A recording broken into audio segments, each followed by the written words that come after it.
I was fortunate to be one of that first batch of Americans to come and teach, and so I was assigned by the Foreign Experts Bureau, so its own version of a Fun Pei, da Shanghai. So maybe the Chinese would say it's yuan fun, right?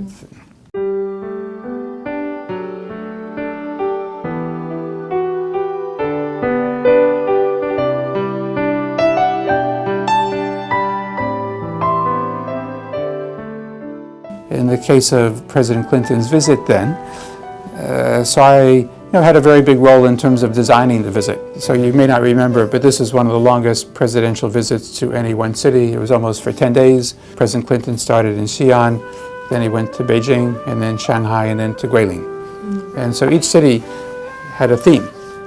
Because spending 10 days in a country is unusual, and to what extent did we leave him with a better understanding of China? Because part of what you hope to achieve is not just strengthen the personal relationship between the two leaders, which in this case we definitely were able to do, but also to leave in the case of the American president, sort of a better understanding of what China is all about, so that when he faces bigger decisions about China, he's able to do so with a deeper knowledge and a stronger foundation of how China operates, which is why the different dimensions of the visit, I believe, were helpful in terms of giving President Clinton a stronger appreciation of China's history and what's important to the Chinese people.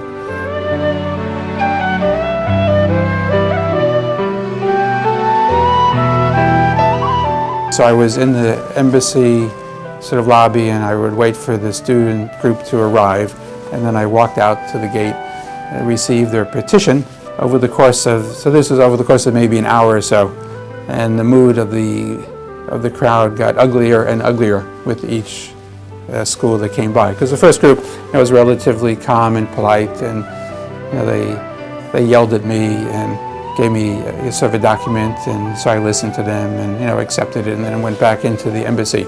But then with the second, the third, the fourth, you can feel the anger rising and the temperature getting higher as well.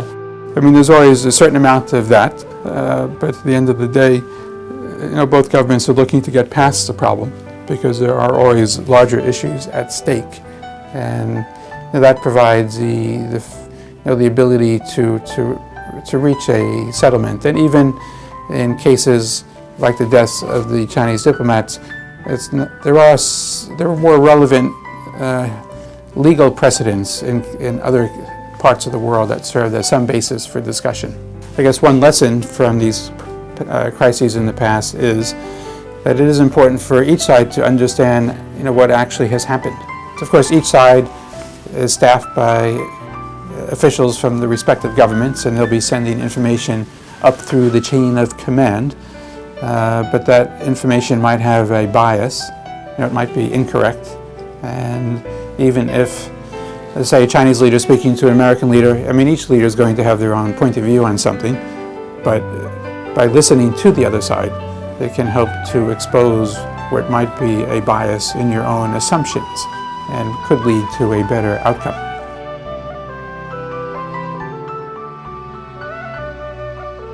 As a business chamber, so we don't actually endorse tariffs as a solution. We do feel that the focus of attention needs to be on the market access issues in these systemic areas. If we look at the activities of U.S. companies in China, I mean, there are many companies who are tremendously successful. In fact, the majority of U.S. companies are successful here in China, and by successful, I mean they enjoy, they're profitable, their businesses are expanding, they still see business opportunities, they're still looking to invest here, and they feel that this is an important market for them for many years to come, which only underscores the importance of somehow trying to address the trade difficulties between the two governments, because there's a lot at stake for U.S. companies, and I would argue a lot at stake for both the American and Chinese peoples in terms of benefiting from the complementarity of the two economies.